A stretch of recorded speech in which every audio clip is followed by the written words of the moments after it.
Hello everyone, myself Amita Saraswat, lecturer chemistry department, MLV Government College, Bhilwara, Rajasthan. Today my topic for MSc third sem, environmental chemistry, unit third, soil and soil pollution.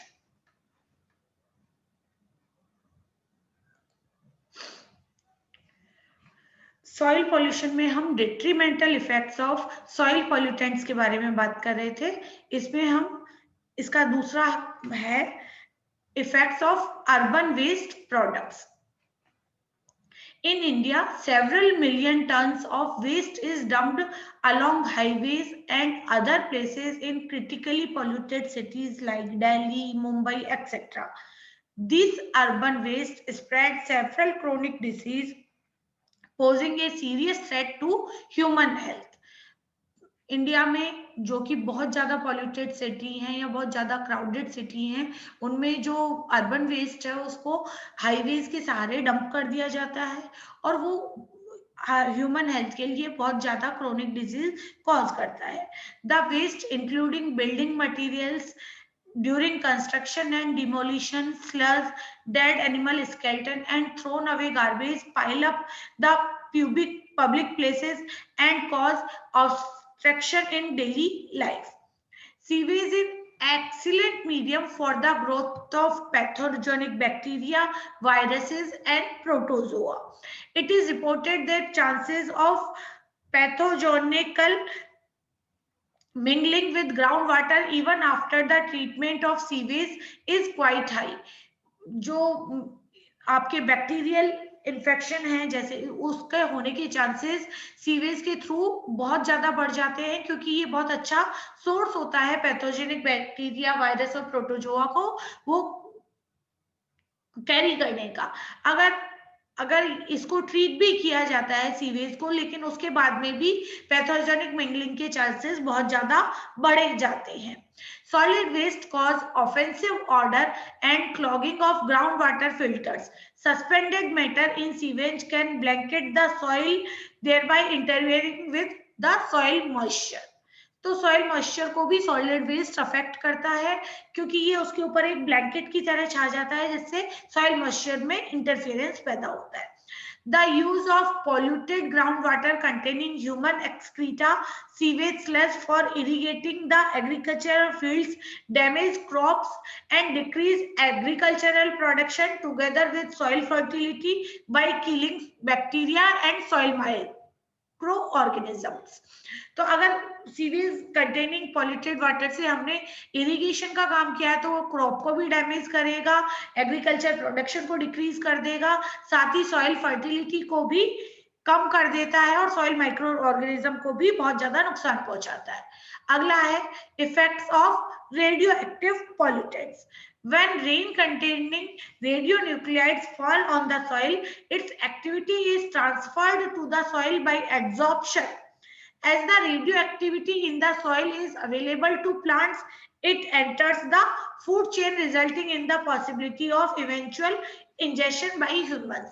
अगर radio nuclides पर rainfall होता है तो वो soil में absorption के through चला जाता है और रेडियो और सॉइल के एब्जॉर्प्शन से वो प्लांट्स को अवेलेबल होता है और अल्टीमेटली वो ह्यूमन साइकिल तक पहुंच जाता है, जिससे कि रेडियो एक्टिविटी की ह्यूमन बॉडी में पाने के चांसेस बहुत ज्यादा बढ़ जाते हैं।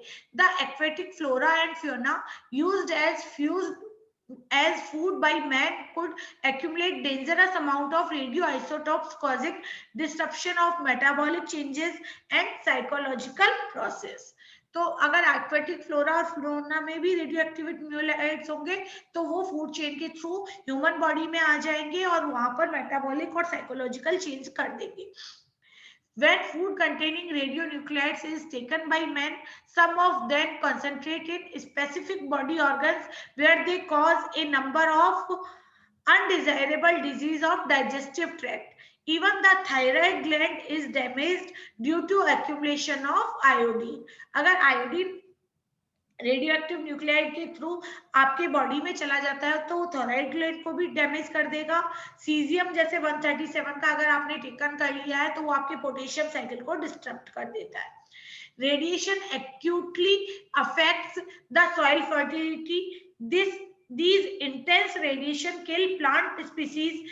Variation in radio sensitivity among the trees and shrubs are due to differences in their chromosome number and size.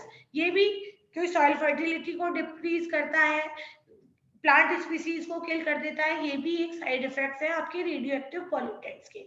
अगला है effects of modern agro technology. इसमें सबसे पहला हम पढ़ेंगे फर्टिलाइजर्स, फिर पेस्टिसाइड्स, इनके बारे में।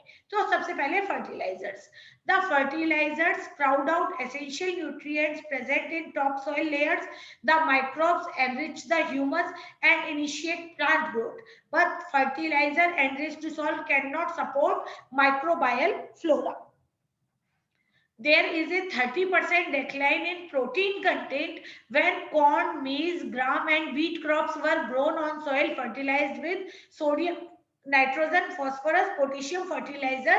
The balance of amino acid with protein molecule is also disrupted, degrading the carbohydrate and protein quality, leading to malnutrition.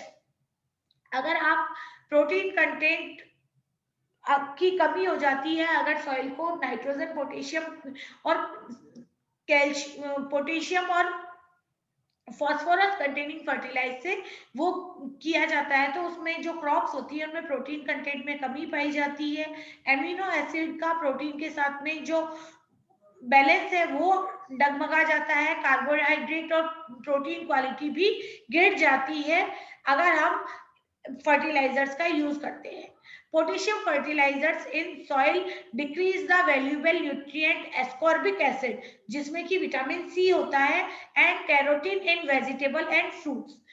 Fertilized soil produce bigger sized vegetable and fruits which are more prone to pests, insects and disease. अगर आप potassium fertiliser को use करते हैं तो वो ascorbic acid की कमी कर देते हैं सॉइल में, और कैरोटीन जो कि वेजिटेबल और फ्रूट का प्रोडक्ट है उसमें भी कमी पाई जाती है। Excessive use of nitrogenous fertilisers in land leads to accumulation of nitrate in the soil which are transferred to man through plants. Nitrate being highly soluble go into drinking groundwater and become toxic. In human body, these nitrates and nitrites are converted to nitrosamines and nitroso compounds which are suspected as agent of stomach cancer. अगर nitrogen को fertiliser का use किया जाता है तो वो ultimately nitrate में convert होता है। नाइट्रेट क्योंकि बहुत अधिक सॉल्युबल है वाटर में, तो वाटर के साथ में वो ग्राउंड वाटर में जाएगा और टॉक्सिक बन जाता है। ह्यूमन बॉडी में ये स्टमक कैंसर का कॉज भी करते हैं। Young infants are more susceptible to fatal disease called blue baby syndrome, where nitrate interference with oxygen carrying capacity of blood. अगर छोटे बच्चों या नवजात में इसकी जो नाइट्रेट की वजह से जो डिजीज होती है उसका नाम होता है ब्लू बेबी सिंड्रोम, जिससे कि ऑक्सीजन कैरिंग कैपेसिटी ब्लड की कम हो जाती है और बच्चे का रंग नीला पड़ जाता है। Nitrate ion damage respiratory and vascular system causing ultimately death in infants, क्योंकि नाइट्रेट जो आयन है वो आपके रेस्पिरेटरी और वेस्कुलर सिस्टम को बैलेंस को डैमेज कर देता है और अल्टीमेटली नवजातों की मौत हो जाती है। फॉस्फेटिक फर्टिलाइजर्स लाइक डीएपी, जो कि मेनली होता है potassium phosphorus pentaoxide, is considered detrimental to crop production. It may lead to ferrous, copper, zinc deficiency in plants. Thank you.